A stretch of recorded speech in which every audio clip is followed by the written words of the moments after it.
Could Paramount actually lose Terry Matalas, the saviour of Star Trek, to Disney? Oh my No, God! No, God, please, no! No!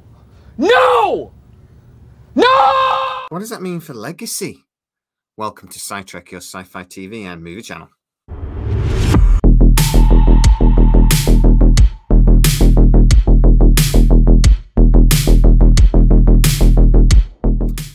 Well, Terry Matalas is actually already working for Disney. He is doing a TV series of The Race to Witch Mountain. I don't know why they're redoing that. The Rock did a version of it a while ago and it was brilliant. So just leave it at that for me. But Terry Matalas is writing and actually producing that series, and it's not a million miles away from actually appearing on our screens. So Disney already have their claws into the saviour of Star Trek. But there are rumours that they want to go even further. Don't forget about scitrek.co.uk. That's our dedicated website where we do articles based on most of our stories, and we try to throw in a little bit more information for you to digest. Please go and check it out. And don't forget, we're also on Patreon, where you get to see most of our videos a day before everybody else. And for a small contribution that really supports the channel, you get to watch them without the adverts as well. Can't say fairer than that. And actually, they've been very impressed by Terry Matalas, and they would quite like to keep him. Even, apparently, there's conversations about a Marvel series being maybe pointed in his direction. And that would be very difficult for him to say no to. Now, Paramount could get Terry Matalas to do Star Trek Legacy in a heartbeat. We have seen him in several interviews talking about how much he desperately wanted to be involved in Star Trek. He's worked on several Star Trek seasons before, and obviously he brought us Picard Season 3, which I think most Trekkies would agree has been the best, or at least our favourite incarnation of Kurtzman's Trek. So, Paramount, you'd think, will be trying to get him signed on to something to keep hold of him. But they haven't. And it does look like that Disney might have taken advantage of that, because at the end of the day, it doesn't matter how much Terry Matalas wants to do Star Trek. He also probably likes eating and paying for like rent and stuff. So if Disney are going to give him a job and give him something interesting to work on, I'm absolutely certain he'll bite their hand off for it. And at the end of the day, he can't wait for Paramount and CBS Studios forever to actually greenlight Star Trek Legacy.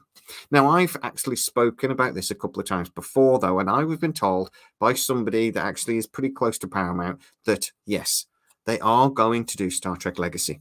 I've actually heard one rumor that is suggesting that Strange New Worlds will end after Season 3, or could even end now, and that they would actually just do a straight-to-TV movie. Now, that I don't think is a very likely scenario, but there are executives at Paramount that think that's the way to go.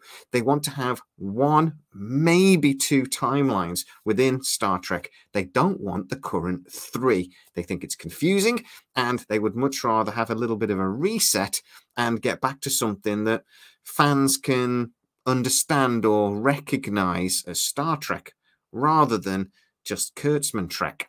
So the plan: end Strange New Worlds, crack on with Star Trek Legacy, and potentially not move forwards with Star Trek Academy. Now, there are lots of Star Trek fans who will think that's a brilliant idea. Unfortunately, they may not have the votes over at CBS and Paramount. There is a relatively small minority, apparently, of those top people at the studios that think this is the best way to go.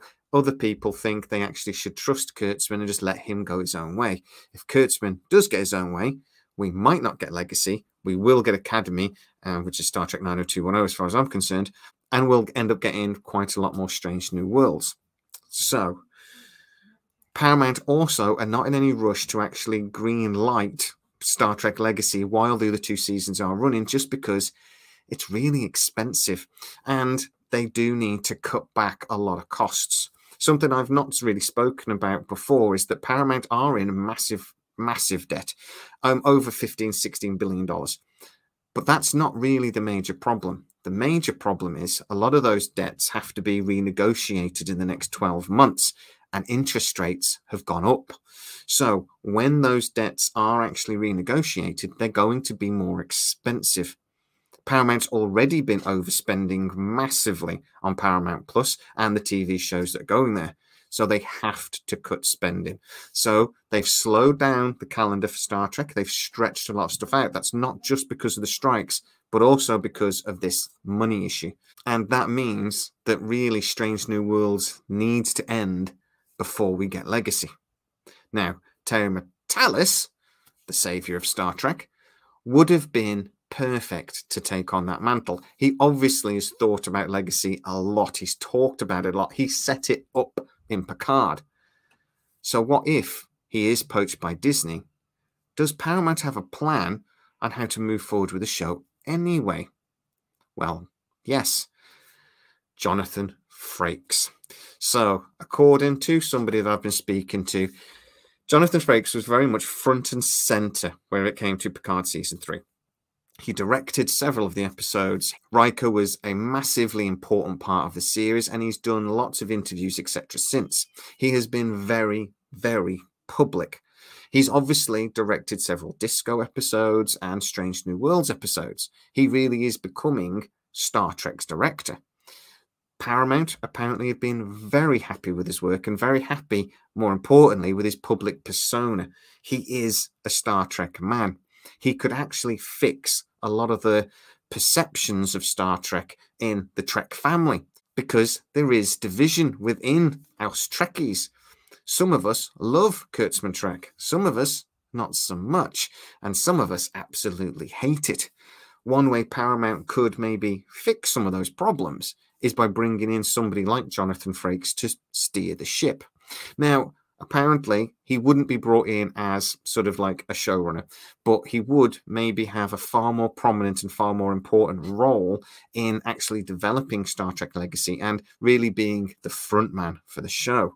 He would obviously probably continue directing. He might even appear in the odd episode, but he would really take on a lot of Terry Matalas's role in the development, etc., and would really be, as I said, the front man for the show. If Terry Matalas is stolen by Disney and they do get him on a long-term project, maybe something with Marvel, maybe it's just Escape to Witch Mountain, that really will be a big loss to Star Trek, because he really was the fundamental driving force behind what made Picard Season 3 so brilliant. And I really, really hope Paramount realise that before they lose the opportunity. Guys, though, get into the comments and tell me what you think. Is Terry Matalas really vital for Paramount moving forwards with Star Trek?